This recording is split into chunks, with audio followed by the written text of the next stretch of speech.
6.1. Introducción. La sucesión implica la transmisión de un patrimonio de una persona a otra. No solo se designa la transmisión de derechos y deberes, también implica la entrada de una persona en el conjunto de relaciones jurídicas de las que otra persona era titular. Existen dos clases de sucesiones. La sucesión universal es aquella por la que todo un conjunto de bienes, créditos y deberes pasaba en bloque de una persona a otra. La sucesión a título implica la transmisión de una sola cosa de una persona a otra. Esta no se consideró durante el derecho clásico. En la sucesión universal mortis causa se sitúa un sucesor al que se denomina heredero, en la misma posición jurídica que ocupaba una persona que ha fallecido, es decir, en la posesión de cuyos, aquel de cuya herencia se trata. La sucesión universal mortis causa se realiza a través de la herencia.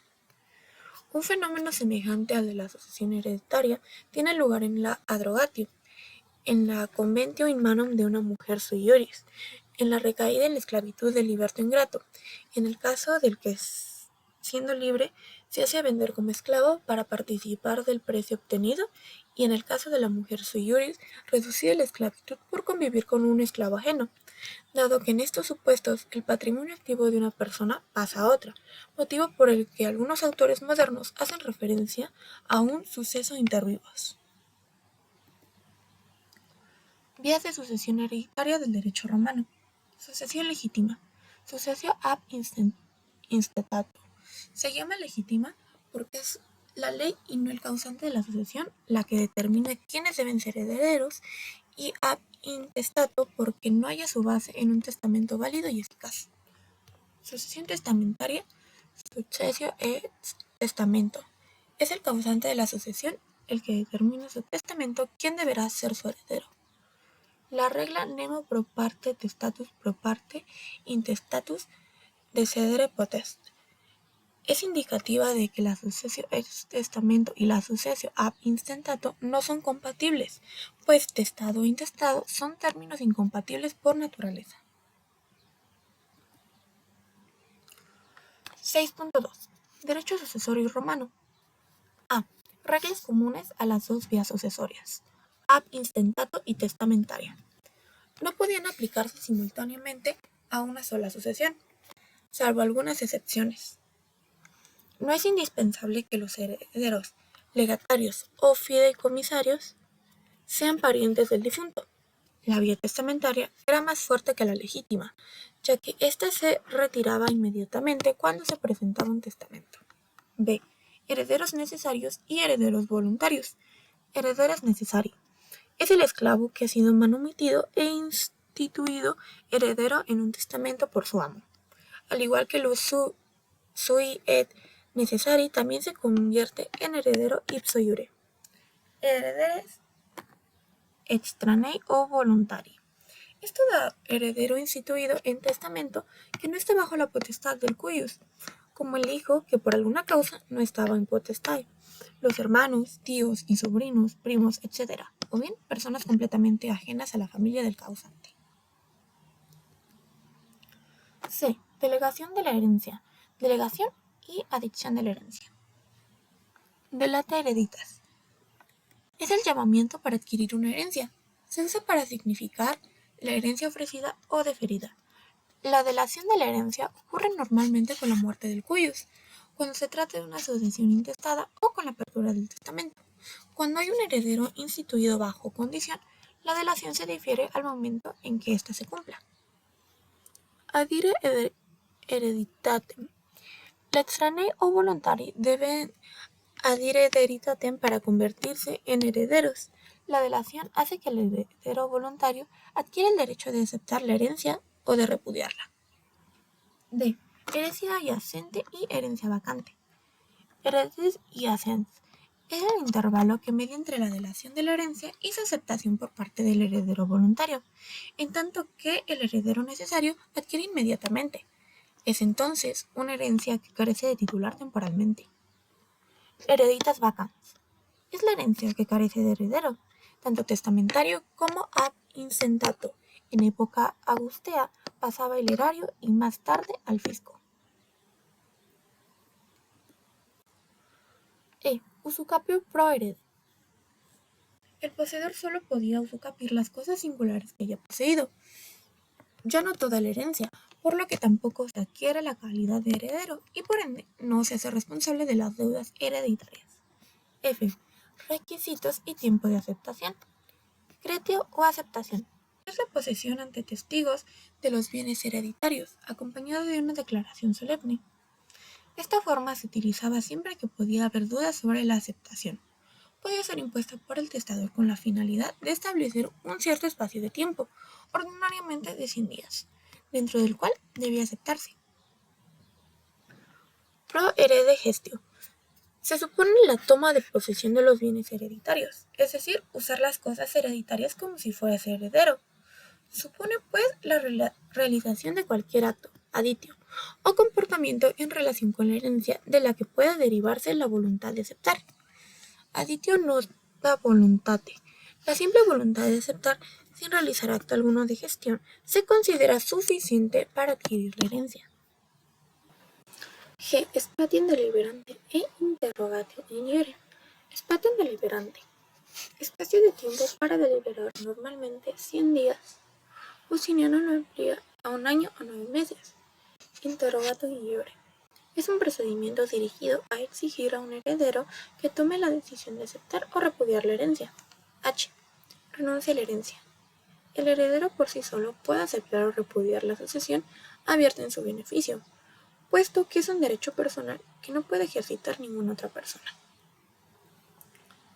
Y repudiación de la herencia y beneficio in abstendi. Repudiación. Los herederos tenían la facultad de aceptar cómo repudiar la herencia. Ellos la repudiaban cuando la herencia no les era suficiente, ya que la carga heredada no les convenía. Muchas veces el testador beneficiaba más a los legatarios que a los herederos. Beneficio in abstendi. Facultad concedida a los herederos necesarios para abstenerse de recibir la herencia. Se concedía al hijo bajo la potestad que había permanecido ajeno a la sucesión paterna. H. Sucesio y subrogación del heredero. Sucesio. Significa sucesión, acción de suceder, ocupar un puesto ocupado por otro, mismo significado que tiene en español.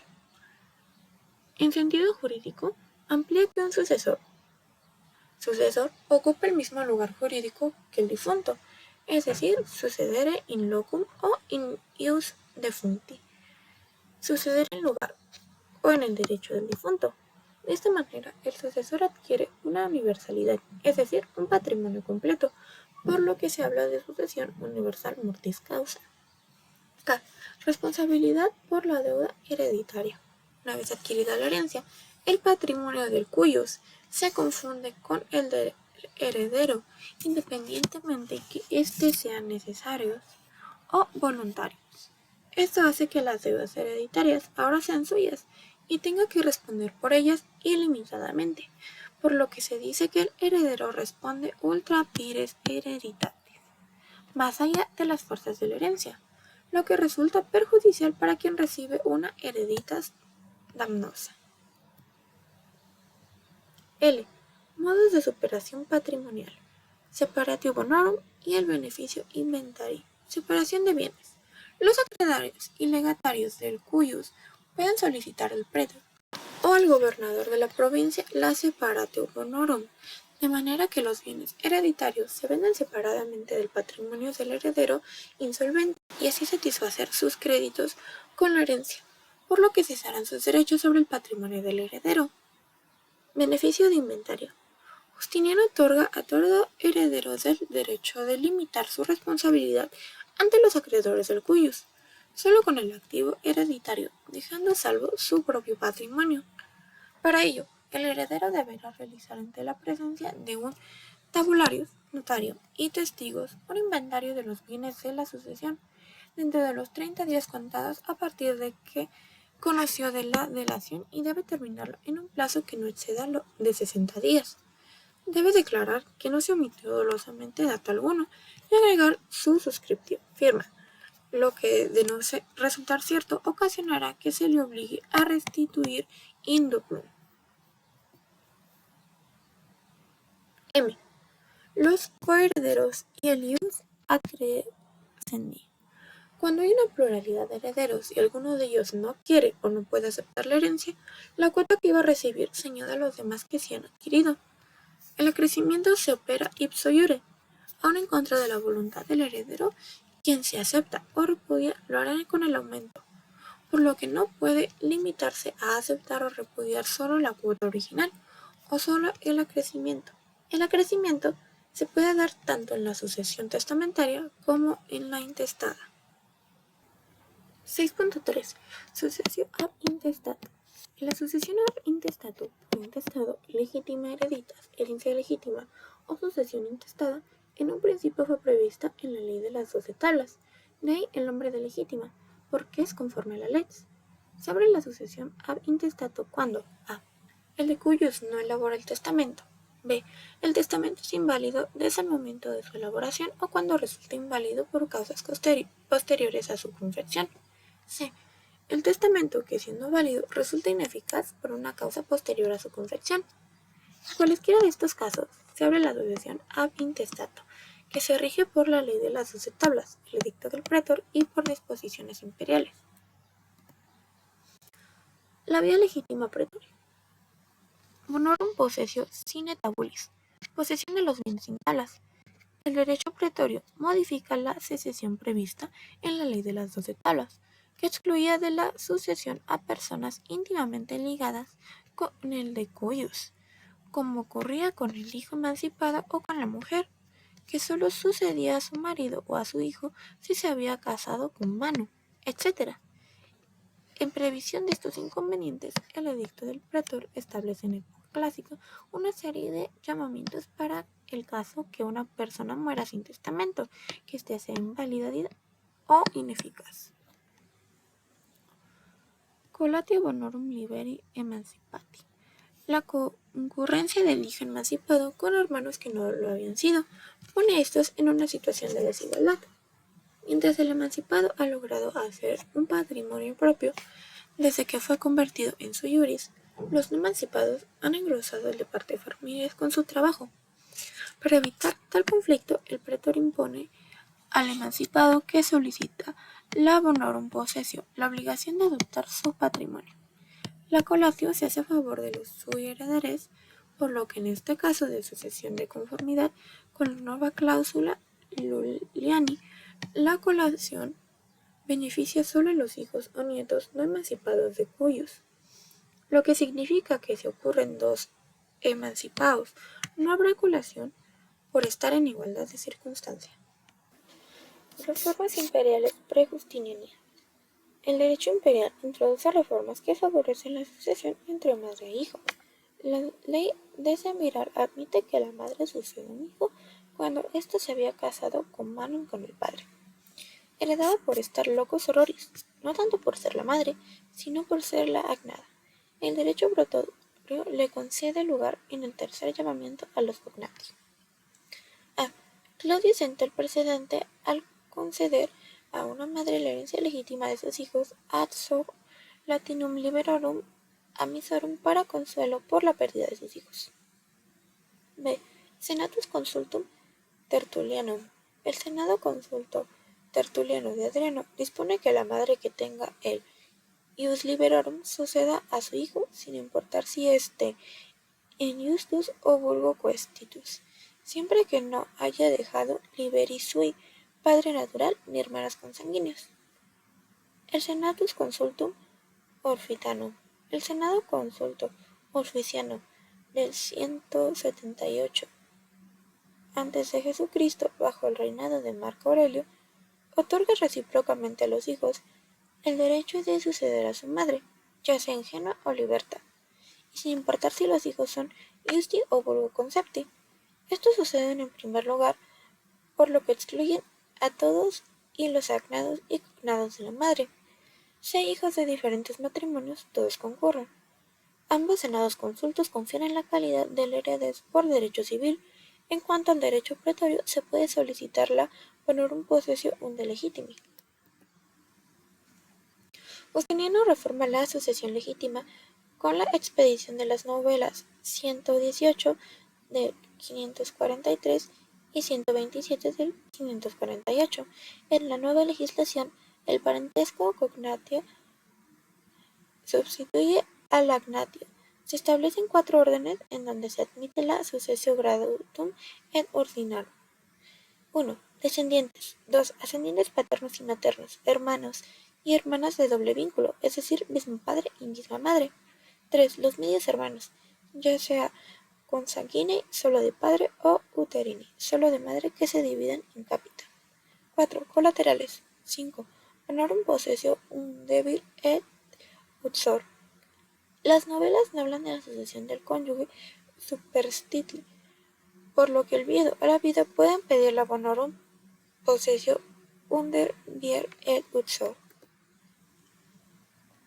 6.4. La sucesión testamentaria. Ulpiano. Define el testamento. Es la manifestación legítima de nuestra voluntad, hecha con las solemnidades debidas para que surja efecto después de nuestra muerte. Modestino. Es la declaración conforme a derecho que manifiesta nuestra voluntad sobre lo que cada quien quiere que se haga después de su muerte. Testamento y facto activo. Es la aptitud para otorgar testamento. Los que gozan de testamento y facto activa son a. Los ciudadanos sui juris que han llegado a la pubertad y no han sido inhabilitados como locos, pródigos o inestables. B. Las mujeres sui juris que pasados los 12 años de edad pueden hacer testamento con la autoridad de su tutor. C. La Virgo Vestalis, que puede hacer testamento sin interposición de autoridades. D. Los hijos de familia que pueden testar respecto de los bienes que integran su peculium castrense y cuasi castrense. E. El esclavo público que puede disponer de testamento. Testamento facto pasiva. Aptitud para ser heredero, legatario, testigo o tutor testamentario. Tiene la aptitud legal para ser elegido como heredero cualquier ciudadano romano. Puede ser instituido el filius familias propio o ajeno, el esclavo propio concediéndole la libertad o el ajeno. Asimismo, puede ser instituido el heredero o legatario. En el derecho romano posclásico y también gozan de testamentación pasiva las iglesias. Debe existir en 3 momentos: a. El de la confección del testamento; b. El de la muerte del testador; c. El de la adquisición de la herencia. Sustitución cuasi pupilar. Este ya no permite que tanto los ascendientes paternos como los maternos de un furiosus puber, luego de haber instituido en la cuota legítima por lo menos, puedan nombrarle un heredero para el caso de que el furiosus muera sin haber recobrado la razón. La hereditarius institutio. La institución del heredero es principal y fundamento de todo el testamento. Debe proceder necesariamente de cualquier disposición testamentaria. Si falta o resulta nula, el instituido heredero no acepta la herencia. Las demás disposiciones testamentarias devieran ineficaces. Esta debe hacerse en latín y empleado la palabra heres. El testador debe nombrar a su heredero en términos precisos y categóricos. No se admiten términos ni condiciones resolutorias. El testador puede instituir a uno o varios herederos.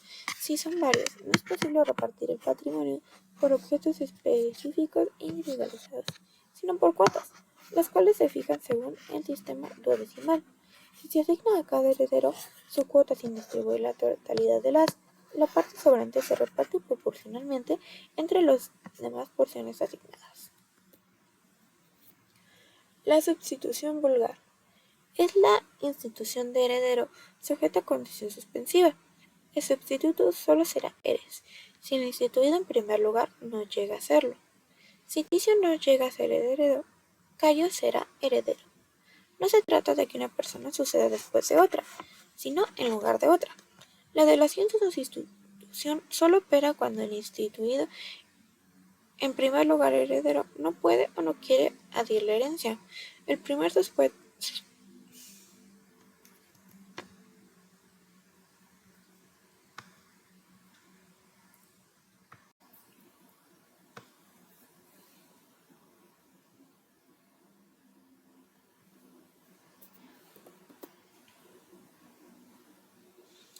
la substitución vulgar.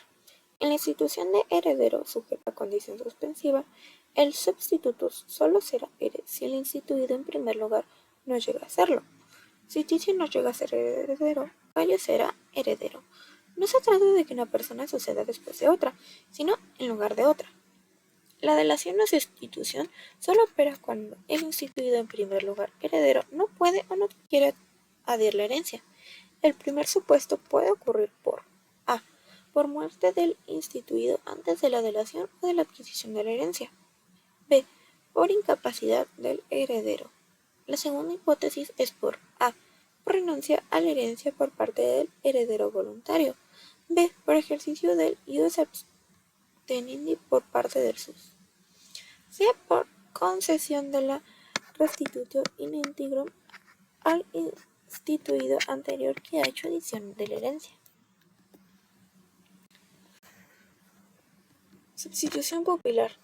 Tiene lugar cuando un pater familias instituye un heredero a su filius familias impuber, para el caso de que éste muera antes de llegar a la pubertad, y por tanto aún no puede entregar testamento. De esta manera, el pater familias evita la apertura de la sucesio ab instantito de su filius ante la falta de testamento válido. El sustituto es heredero del pupilo, por lo que no solo hereda bienes procedentes del testador, sino también los que el pupilo ha adquirido con posterioridad a la muerte de su pater. Desheredación y preterición. Desheredación. Los suyos varones deben ser desheredados, es decir, señalándolos individualmente, y los descendientes de ulterior grado pueden ser desheredados en grupo. En preterición es la omisión de los sui ya nacidos y de los postum sui en un testamento. Los heredes sui no pueden ser preteridos.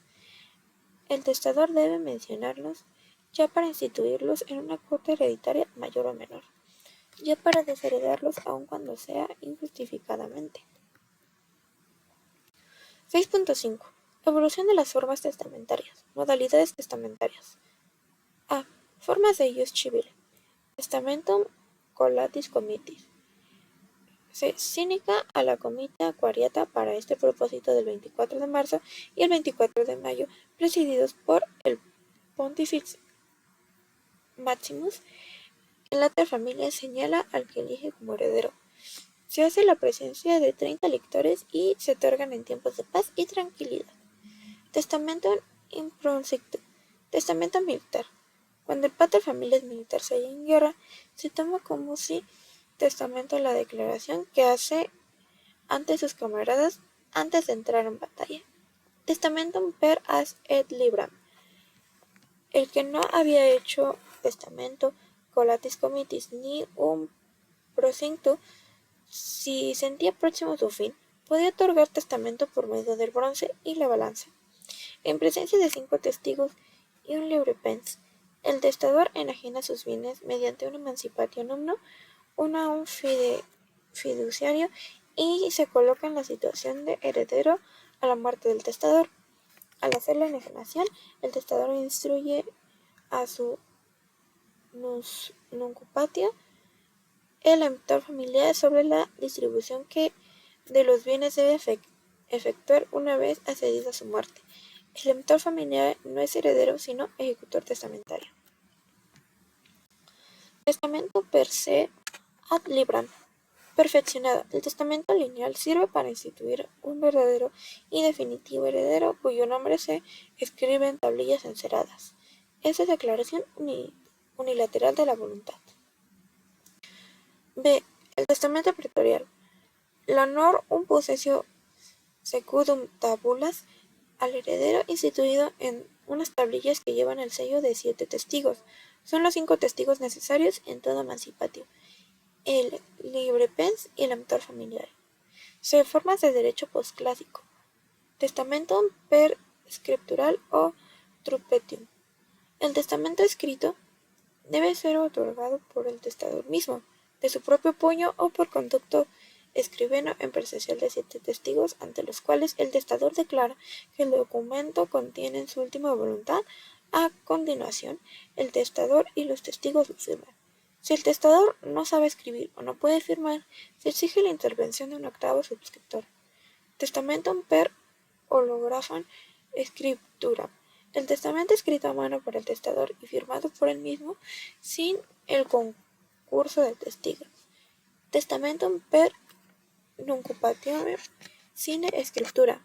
Se admite que un ciudadano puede tratar oralmente mediante una nuncupatio formulada en presencia de 7 testigos, por lo que declara en voz alta el nombre de su heredero y sus últimas disposiciones. D. Testamentos especiales o extraordinarios. Testamentum tempore petis conditium. En tiempo de epidemia, los testigos no concurren simultáneamente al acto de testar, sino sucesivamente para evitar contagios. Testamento del ciego. Si el testador está ciego, puede otorgar testamento dictando su voluntad ante un tabularis y a falta de un octavo testigo.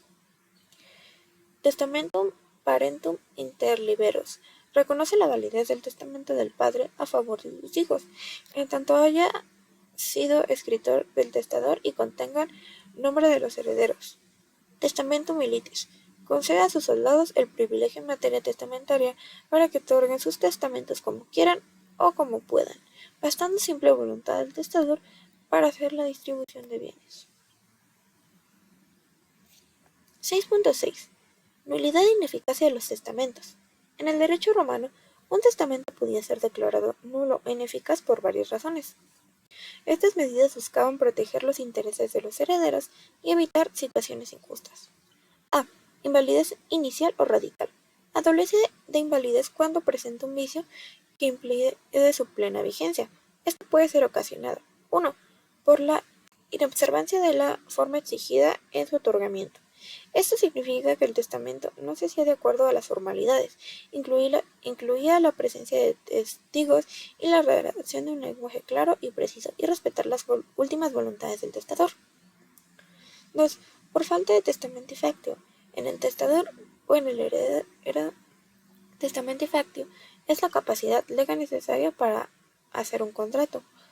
Por testador podía ser causadas varias razones, como la minoridad, la incapacidad mental, falta de ciudadanía romana o exclusión por ley. Por el heredero, esto podía ser causado por diversas razones, como la muerte previa del heredero infans, incapacidad mental, furiosi y mente capti. 3. Por la pretensión de un sus varón ya nacido. Sus se refería al hijo legítimo del testador, que estaba vivo al momento de hacer el testamento. Su objetivo era proteger los derechos de los hijos legítimos del testador y evitar que se les dejara sin herencia por negligencia o intención del testador. B. Invalidez posterior o superveniente. Un testamento inicialmente válido puede devenir nulo por circunstancias posteriores a su confección. 1. Por la pérdida de capacidad del testador. Testamentum irritum. Tiene como objetivo proteger los intereses del testador, garantizar sus últimas voluntades, solo si fueran hechas cuando el testador tenía la capacidad mental necesaria para hacerlo. 2. Por supervivencia de un póstumo sus heres, no instituido ni desheredado. Testamentum ruptum. Postumi actinae testamentum rompitur. Si un testador tenía un hijo sus, que nacía después de la redacción del testamento, este hijo tenía derecho a una parte de la herencia que le correspondía. C. Ineficacia. Un testamento inicial y subsecuente válido pueden llegar a surtir efectos por falta de heredero. 1. La premoriencia del heredero se refería a la situación en la que el heredero instituido en el testamento moría antes que el testador. Por lo tanto, el testamento se consideraba ineficaz y se distribuía la herencia de acuerdo a las reglas de sucesión intestada. 2. La pérdida de su capacidad. Se refiere a diversas situaciones como la demencia, locura o aquella condición que afectara la capacidad mental del testador. 3. Porque repudia la herencia. Se refería a la situación en la que el heredero instituido en el testamento rechazaba la herencia, renunciando a sus derechos sucesorios. Por hechos posteriores a su elaboración. 1. Testamentum ruptum. Se consideraba cuando el testador tenía el derecho de revocar o modificar su testamento en cualquier momento, ya sea mediante la destrucción física o mediante la creación de un nuevo testamento, se anulará el anterior, siempre y cuando tuviera la capacidad mental para hacerlo. 2. Testamentum irritum. Se da cuando ciertos hechos hacen que el testamento sea inválido o ineficaz sin la necesidad de una acción deliberada por parte del testador. Es una figura que se presenta cuando alguna de las cláusulas es ilegal, lo que conduce a la anulación parcial del testamento. Ejemplo, si un testador dispone en su testamento que su hijo menor de edad recibía una suma de dinero, esta disposición será nula, porque los menores no pueden recibir donaciones, pero el resto del testamento seguirá siendo válido. 3. Testamentum destitutum. Se diferenciaba con el testamentum iurritum, ya que es una figura que se presenta cuando el testamento queda completamente sin efecto por causa de hechos posteriores a su elaboración. Ejemplo, el heredero instituido en el testamento fallece antes que el testador o cuando el objeto legado ya no existe. El testamento se vuelve ineficaz. 4. Testamento inoficioso. Se consideraba que ciertas disposiciones en un testamento podían ser inoficiosas, como la desheredación sin causa justificada del heredero forzoso o la privación legítima del heredero. Ejemplo, si un padre romano hace un testamento en el que deshereda a su hijo sin causa justificada, este testamento se podía considerar inoficioso y ser anulado. La querella inoficiosi testamenti. Esta acción legal se usaba para impugnar un testamento que se consideraba inoficioso dentro de los 5 años posteriores a la muerte del testador. Podía ser ejercida por cualquier heredero forzoso que se viera perjudicado en sus intereses y derechos. Para iniciar la acción, el heredero debía presentar una demanda al pretor, quien después de investigar los hechos podía declarar nulidad del testamento. Era complejo y podía durar mucho tiempo el proceso. Actio ad supplendam legitimam. Era una acción que permitía a los herederos forzosos reclamar la parte de la herencia que les correspondía y que no les había sido asignada en el testamento. La querella inoficiosi testamenti se centraba en impugnar el testamento por no respetar la actio ad supplendam legitimam. Se centraba en reclamar la legítima que no había sido asignada en el testamento. Comparación de los sistemas romanos y mexicanos de la inoficiosidad civil para la Ciudad de México. En México, la inoficiosidad es un término legal para referirse a una situación en que una persona ha hecho un testamento, pero en el momento de su muerte los términos del testamento resultan imposibles de cumplir u obsoletos debido a un cambio de circunstancias. Tanto el sistema romano como el mexicano establecen que en caso que se determine que un testamento es inoficioso, se aplicará la ley de sucesiones intestadas para distribuir los bienes del fallecido. En el Código Civil Federal de la Ciudad de México, si un testamento se considera inoficioso, significa que las disposiciones del testamento no pueden cumplirse y deben ser anuladas. En este caso se aplicará la ley de sucesiones intestadas, que establecen cómo se distribuirán los bienes del fallecido de acuerdo a la ley. La determinación de si es un testamento inoficioso o no debe ser hecha por un juez. Artículo 1027 del Código Civil Federal. Una diferencia importante entre ambos sistemas es que en el sistema romano las legítimas reservadas para los herederos legítimos se aplicaba automáticamente, mientras que en México la inoficiosidad debe ser determinada por un juez.